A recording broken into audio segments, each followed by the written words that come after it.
Hi friends, ఈరోజు మనం చూడబోయే వీడియోలో శ్రీ మహావిష్ణువు మోహిని అవతారాన్ని ఎందుకు ధరించాడు, అలాగే ఈ మోహిని అవతారాన్ని ఎన్నిసార్లు ధరించాడు అనే విషయాల గురించి తెలుసుకుందాం.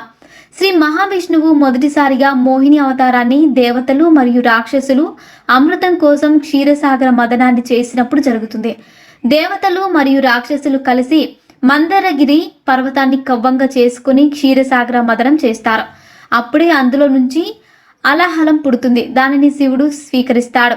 అలాగే ఈ మదనంలో కామధేనువు, ఐరావతం, చంద్రుడు, కల్పవృక్షం, అలాగే అప్సరస, రంభ మరియు లక్ష్మీదేవి ఎన్నో ఆవిర్భవించిన తర్వాత అమృతంతో ఉన్న కుండను పట్టుకొని ధనవంతుడి బయటకు వస్తాడు.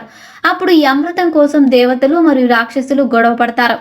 అప్పుడే శ్రీ మహావిష్ణువు మోహిని అవతారాన్ని ఎత్తి రాక్షసులను మోసం చేసి అమృతాన్ని మొత్తం దేవతలకి ఇస్తాడు. అలాగే మహాశివుడు మోహిని అవతారంలో శ్రీ మహావిష్ణువు చాలా అందంగా ఉన్నాడని చెప్పుకుంటున్న దేవతల మాటలు విని శివుడు వైకుంఠానికి వెళ్ళి శ్రీ మహావిష్ణువుని తనకి మరొకసారి మోహిని అవతారంలో కనిపించమని అడుగుతాడు. అప్పుడు శ్రీ మహావిష్ణువు మరోసారి జగన్మోహిని అవతారంలో మహాశివుడికి కనిపిస్తాడు.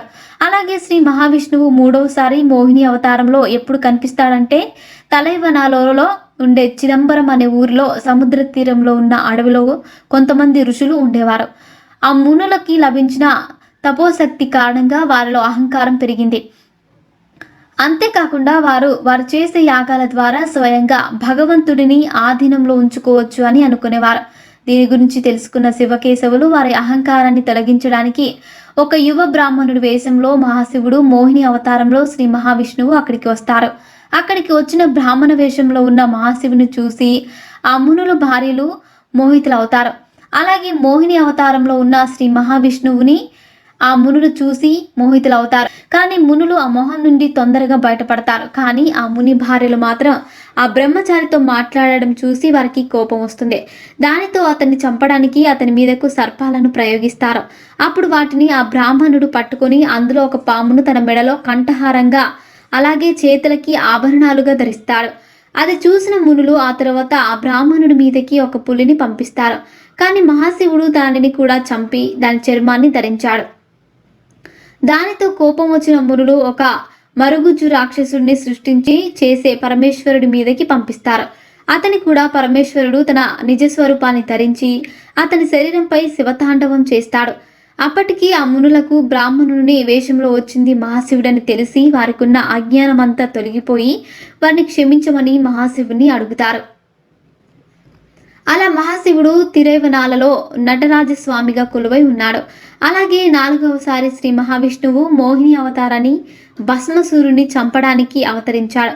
భస్మాసురుడు పరమేశ్వరుని భక్తుడు. ఇతడు ఎన్నో సంవత్సరాలుగా పరమేశ్వరుడికై ఘోర తపస్సు చేస్తాడు. ఇతని తపస్సుకు మెచ్చిన పరమేశ్వరుడు ఇతనికి ఏం వరం కావాలో కోరుకోమని అడుగుతాడు.